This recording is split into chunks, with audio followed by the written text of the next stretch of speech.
Bagaimana kabarnya hari ini? Alhamdulillah, luar biasa, Masya Allah, Allahu Akbar.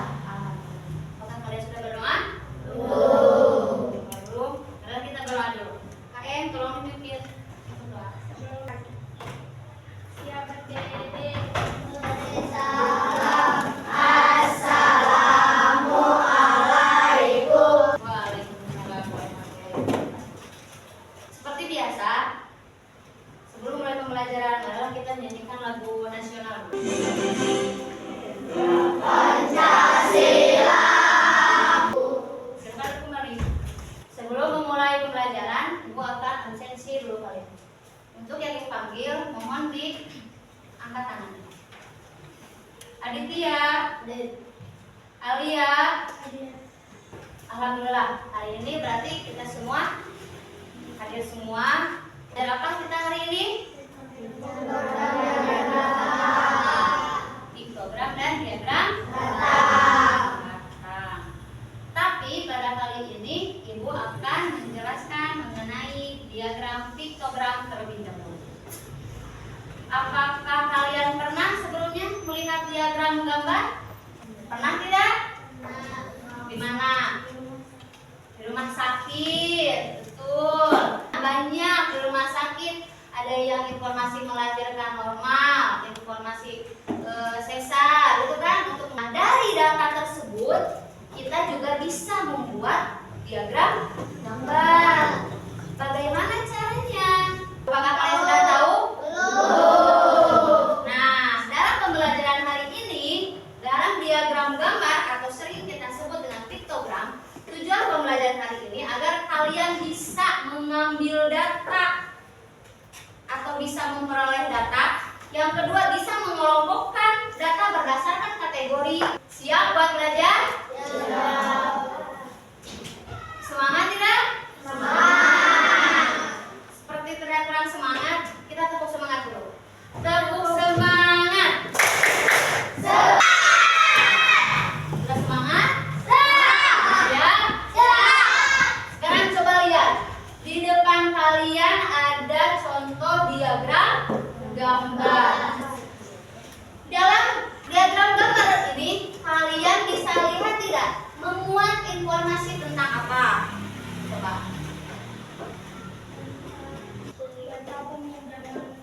Betul, data peminjaman buku. Nah, dari diagram gambar ini kalian bisa lihat tidak? Ada unsur-unsur dalam diagram gambar. Apa aja ini unsur-unsurnya yang harus ada dalam diagram gambar? Coba, apa saja? Perhatikan, ada apa saja dalam diagram gambar ini? Coba. Ada gambar orang, betul. Ada apa lagi? Ada hari, betul. Apa lagi? Nah, betul. Ada jumlah peminjaman. Nah, yang tadi kalian sebutkan itu termasuk dari unsur-unsur diagram gambar. Unsur-unsur tersebut, nah bisa kalian lihat di atas ada apa? Nah, data peminjaman buku di perpustakaan di SD Nusantara itu disebut dengan guru. Terus yang kalian tadi sebut gambar orang itu bisa disebut dengan simbol. Simbol itu bisa kalian gunakan bukan hanya untuk banyaknya data, tapi juga bisa digunakan untuk kategori. Misalkan kategorinya mencari data tentang buah kesukaan. Buah kesukaan ada apel, ada jeruk, ada mangga misalkan. Dari kategori tersebut kan ada apel. Bisa kalian langsung menggambar buah apel tanpa menulis apel. Jadi sudah tahu. Jadi si simbol ini itu bisa digunakan untuk kategori dan banyaknya data. Tapi simbol yang digunakan untuk banyaknya data, nah harus meliputi dari keterangan simbol. Harus dijelaskan bahwa gambar satu orang ini mewakili berapa orang? Apakah 10 orang seperti di sini? Kalau buku yang warna biru gambar orang yang buku berwarna biru mewakili 10 orang. Kalau buku yang berwarna kuning mewakili 5 orang. Nah, kalian juga kalau misalkan membuat simbol dalam banyaknya data harus ada keterangan untuk mewakili mewakilinya dari simbol tersebut. Kalau datanya hanya satuan sampai 10, bisa kalian menjejerkan simbolnya paling banyak 10 bisa. Tapi kalau data yang kalian dapatkan ratusan, mungkin tidak yang kalian jejerkan 100 orang gambar. Tidak, makanya perlu ada perwakilan. Nah, apakah dalam satu orang ini mewakili berapa orang? Boleh frekuensinya mau kelipatan 5, kelipatan 10, kelipatan 20, kelipatan 30, asalkan frekuensi dari datanya harus mewakili dari diagram gambar. Nah, berarti dari unsur-unsur diagram gambar ini maka disatukan menjadi disebut dengan diagram gambar. Boleh tidak dalam satu diagram gambar kalian kehilangan salah satu unsur di sini? Menurut kalian bisa tidak? Tidak. Betul. Misalkan kalian simbolnya kalian menggunakan simbol tapi tanpa menggunakan keterangan simbol, kan tidak jelas ya. Ini itu apakah 1 orang, 2 orang, misalkan atau 10 orang, betul tidak? Jadi informasi yang mereka berikan, yang kalian berikan akan kurang akurat, tergantung dari orang-orang cara membaca diagram gambar karena tidak adanya keterangan dari simbol. Betul tidak? Betul. Sebelum menyajikan diagram gambar, sebelumnya kalian harus mendapatkan dulu data. Betul tidak? Betul. Dari data tersebut kalian baru disimpan dulu dalam berbentuk kategori tabel. Dari data tersebut akan disimpan dulu dalam berbentuk tabel. Di dalam tabel ini ada meliputi kategori, ada urus dan banyaknya anak. Misalkan ibu sekarang akan mencari data mengenai tentang permainan kesukaan kalian. Ibu akan bertanya mengenai tentang permainan bola, permainan sepeda, dengan permainan boneka. Sekarang ibu mau tanya, berarti yang termasuk dari bola, sepeda, boneka, maksudnya dalam tabel yang mana? Kategori. Betul, kategori. Berarti di sini disimpan bola.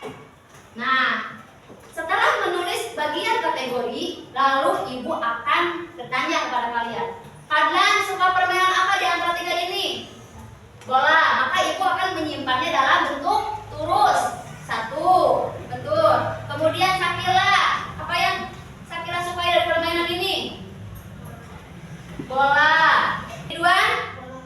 Bola. Nah, untuk pembuatan turus seperti ini, jika data yang dihasilkan sudah mencapai 5, maka kita harus melakukan coret. Dikelompokkan per 5. Bisa dipahami? Lanjut, Salma suka apa? Bola. Paki? Sepeda. Adila? Boneka. Dari data yang ibu peroleh, berapa orang menyukai bola? 10. Berapa orang yang menyukai sepeda? 10. Berapa orang yang menyukai boneka? 2. Nah, setelah dibuat terus seperti ini jumlahnya, maka kita tentukan yang dari kalau banyaknya anak, kalian mau buatnya gambar atau simbolnya seperti apa? Apakah gambar manusia? Apakah gambar permainannya? Apakah gambar bintang? Untuk simbol gambar boleh kalian bebas, yang penting kan di bawahnya ada bahwa satu gambar ini mewakili berapa orang, gitu kan? Nah, misalkan sekarang ibu akan membuat dari data tersebut membuat simbolnya gambar anak. Kita tentukan untuk satu gambar anak ini misalkan untuk 2 orang, maka ditulis satu gambar anak mewakili untuk 2 orang. Nah, jika kita sudah tentukan bahwa satu gambar anak ini mewakili 2 orang, maka untuk permainan bola ibu perlu menggambar berapa? 5. Betul. Untuk permainan sepeda berapa? 5. Untuk permainan boneka? 1. Nah, betul kan? Nah, ini adalah termasuk bagian proses menyajikan data yang kalian peroleh dalam bentuk diagram gambar. Setelah kalian menyajikan data dalam bentuk diagram gambar, maka kalian juga harus bisa membaca atau bisa menjelaskannya. Bagaimana caranya? Di bawah ada penjelasan. Kan yang menyukai permainan boneka? 2 orang. Nah, dari proses ini kalian berarti sudah membaca dan sudah bisa menjelaskan. Maka inilah proses kalian yang kalian dapatkan. Jadi bukan hanya kalian bisa membaca, tapi kalian juga bisa mengetahui cara mendapatkan data tersebut. Dimulai dari cara mendapatkan data, dimulai kemudian dilanjutkan dengan menyajikan data dalam bentuk tabel, huruf, diagram huruf, dan diagram gambar, hingga pada akhirnya kalian bisa menyajikan data dan menjelaskan data dalam bentuk penjelasan. Bisa dipahami? Bisa. Siap buat belajar diagram gambar? Siap. Siap? Siap. Sekarang Ibu mau meminta kalian untuk membuat kelompok 4 orang. 4 orang cukup, yang berdekatan 4 orang. Ibu akan membagi, buat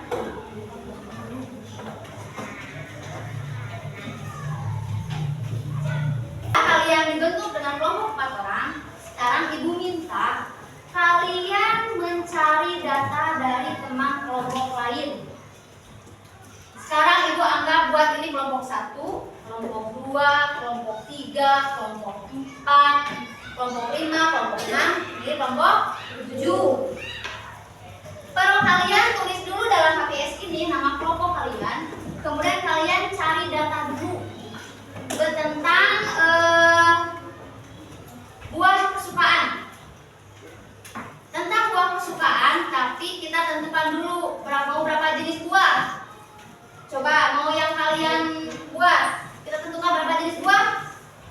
Mau yang buat dijadikan surveinya, buah apa saja? Semangka, apalagi? Durian, apalagi? Mangga apa?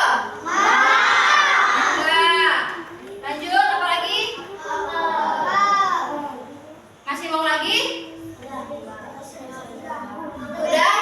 Hanya 4 kategori yang mau kalian ambil sampel? Baik. Nah, berarti kalian mencari tahu kepada teman tentang buah kesukaan. Setiap kelompok mengirim 1 orang kepada teman kelompok lain untuk mencari data dari teman kelompok lain mengenai buah kesukaan. Nah, dari setelah kalian mendapatkan buah kesukaan, semua kelompok kalian mendapatkan informasinya, lalu kalian berdiskusi kerja kelompok untuk menyajikan dan membaca data. Setelah itu kalian presentasikan di depan. Siap? Nah, Ibu beri waktu kalian 10 menit untuk mendapatkan data.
Yuk.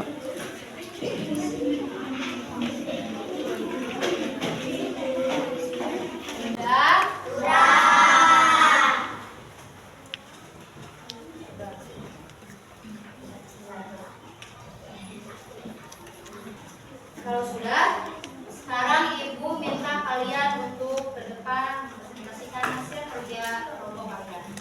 Dimulai dari kelompok 1, silakan kelompok 1. Assalamualaikum warahmatullahi wabarakatuh. 17 orang. Apel ada 4 orang. Paling banyak disukai adalah mangga, dan yang paling sedikit adalah semangka. Semangka ada 2 orang, durian ada 6 orang, dan mangga ada 17 orang. Lalu apel ada 4 orang. Total datanya ada berapa orang jadinya? Tadi total datanya? Totalnya ada 29 orang. Siap. Tepuk tangan untuk kelompok 1. Sekarang kita lanjutkan ke kelompok 2. Silakan kelompok 2. Durian ada 6, mangga ada 19, apel ada 4 orang. Mewakilinya 2 orang. Dari satu gambar mewakili 2 orang. Berapa jumlah data yang kalian dapatkan totalnya? 30. Sekarang untuk kelompok 2. Lanjut kelompok 4. Maka ada 2 orang, kemudian 7 orang, mangga 17 orang. Kelas 4. Depan. Mendapat pemasukan siswa kelas 4, semangka sebanyak 5 orang. Yang menyukai durian sebanyak 6 orang. Tepuk tangan untuk kalian semua. Sekarang coba kita perhatikan. Dari kelompok 1 sampai kelompok 7, tadi Ibu bertanya. Dari setiap kelompok, Ibu bertanya tentang total data yang kalian dapatkan. Apakah semua total data yang kalian dapatkan sama atau berbeda? Menurut kalian total yang seharusnya kalian dapatkan, banyaknya data yang kalian wawancara tadi, kira-kira berapa totalnya? 29, betul. Seharusnya total kalian yang data siswa yang kalian tadi tanyakan, teman-teman, itu seluruhnya ada 29 orang. Kira-kira tahu tidak apa penyebabnya? Ada yang tahu tidak? Tidak. Kenapa hasilnya bisa berbeda? Karena kalian di saat pengambilan data melakukan kesalahan. Betul tidak? Jadi data sebelum disajikan itu ke dalam diagram, bahkan ke dalam diagram terus, kalian sebelumnya mengambil data dulu dari data teman-teman. Tadi kan bertanya kalian kepada teman kelompok lain, apa yang kalian sukai? Apakah apel, apakah durian, apakah mangga, apakah semangka, betul kan? Nah, pada saat proses pengambilan data tersebut, kemungkinan kesalahannya ada pada saat entah orang yang sama ditanya kembali atau ada orang yang belum ditanyakan. Betul tidak? Nah, perbedaan data tersebut bukan hanya dari kesalahan saat pengambilan data, bisa juga dari perbedaan waktu pengambilan data. Itu yang bisa membedakan, ya kan? Nah, terus lanjut. Tadi Ibu lihat dari semua kelompok dalam penyajian data sudah benar. Ada judul, ada simbol, dan ada keterangan simbol. Dari beberapa teman kalian, ada yang memberikan keterangan setengah gambar, ya kan? Nah, setengah gambar, kan yang lain hanya memberikan satu keterangan. Di antara teman kalian ada yang memberikan 2 keterangan. Misalnya kelompok 6. Dari kelompok 6, satu gambar orang ini mewakili 2 orang. Nah, maka karena ada hasil data yang bilangannya ganjil, ya kan? Bagaimana bisa mewakili agar datanya tersebut bisa terbaca oleh orang lain yang melihat dari diagram gambar ini? Maka kelompok 6 membuat setengah gambar manusia kembali dari keterangannya untuk mewakili 1 orang. Bisa seperti itu juga, asalkan ketika kalian menyajikan data, kalian ada keterangan, itulah fungsi dari keterangan simbol. Nah, dari sini lihat, kalian coba lihat. Semangka yang menyukainya berapa orang? Berapa orang? 2 orang. Berarti perlu menggambar berapa manusia? 1, betul.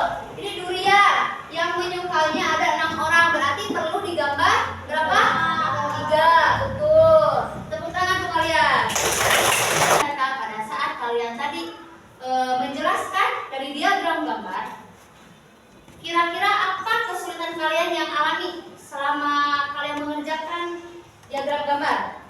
Coba. Apa? Pada saat apa? Menanyakan apa? Nah, menanyakan atau pada saat proses memperoleh data, ya. Karena pada saat proses data itu perlu ketelitian. Nah, betul. Ibu bertanya sekali lagi, apa yang kita pelajari hari ini? Mengenai apa? Diagram piktogram. Apa itu diagram piktogram? Diagram gambar. Diagram yang menyajikan sebuah data dalam bentuk gambar. Betul. Ada apa saja unsur-unsurnya?